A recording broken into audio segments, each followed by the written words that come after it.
మీరు ఎవరైతే ఇవాళ షార్ట్లు ఇచ్చే 49 మంది వచ్చారని చెప్తున్నారో ఆ 49 మందిలో మీకు కావాల్సిన వాళ్ళని, మీ అస్మదీయుల్ని, మీ జిల్లా వ్యక్తులకు మెజార్టీ నెంబర్ ఇచ్చి దగ్గర 10 మందిని ఎంపిక చేశారు.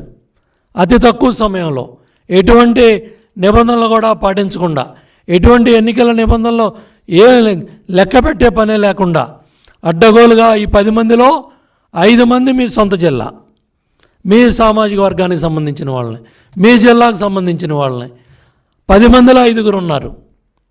49 మందిలో 10 మందిని ఏరారు. ఆ 10 మందిలో మీకు కావాల్సిన 2 వ్యక్తులు ఎవరైతే గడికోట మాధురి స్టేట్ ఆడిట్ డిపార్ట్మెంట్లో అధికారి, డీడీ స్థాయిలో 8 సంవత్సరాల సర్వీస్ పూర్తి చేయాలని రూల్స్ ఉన్నప్పటికి కూడా కేవలం డీడీ క్యాడర్లో 2 సంవత్సరాల అర్హత ఉన్నప్పటికి కూడా రూల్స్కు విరుద్ధంగా మీ వారిని, మీ అస్మదీయుల్ని కట్టబెట్టుకోవడానికి అడ్డగోలుగా ధనంజయ రెడ్డి, జవహర్ రెడ్డి మరి ఈ 10 మందిలో మొదటి నెంబర్లో గడికోట మాధురి పేరు పెట్టడం జరిగింది. అదేవిధంగా గ్రూప్ ఏ రెండో వ్యక్తి కూడా మీకు సంబంధించిన వ్యక్తినే రెండో వ్యక్తిగా కూడా పెట్టుకోవడం జరిగింది.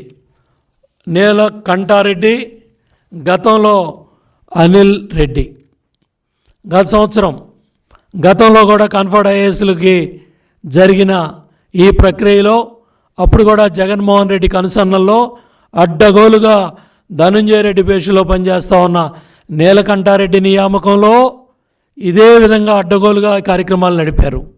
అట్లాగే ముఖ్యమంత్రి ఇవాళ ఏదైతే ఆపధర్మ ముఖ్యమంత్రి పులివెందుల అక్కడ స్పెషల్ ఆఫీసర్గా పనిచేస్తా ఉన్న అనిల్ రెడ్డి నియామకంలో కూడా గతంలో కూడా ఈ కన్ఫర్డ్ ఐఏఎస్ పోస్టులు కట్టబెట్టడంలో చాలా అడ్డగోలుగా ఈ దుర్మార్గాలకి మీరు పాల్పడటం జరిగింది.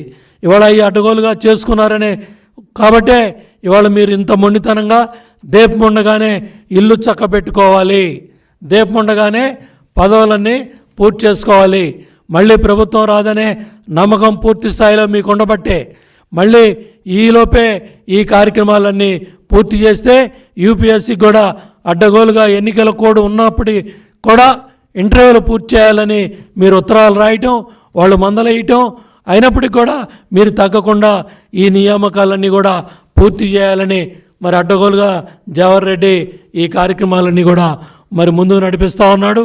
అందుట్లో కూడా ఇక్కడ ఎవరైతే ఈ 10 మందిలో కూడా 5 మందిని మీ జిల్లా నుంచి తీసుకున్నారో, మీ వాళ్ళని తీసుకున్నారో, అట్లాగే మిగతా వాళ్ళకి అన్యాయం జరిగి వాళ్ళు మొత్తుకుంటున్న వాళ్ళు తెచ్చి గడువు లోపలే అయ్యా మాకు తెలియలేదు ఇవాళ తెలిసిందని వచ్చినప్పటికి కూడా ఏ మాత్రం కూడా లెక్క పెట్టకుండా నిర్దాక్షిణ్యంగా అర్హులైన వాళ్ళని పక్కన పెట్టేసి మీరు ఇవన్నీ కూడా కట్టబెట్టే కార్యక్రమాన్ని చేస్తున్నారు.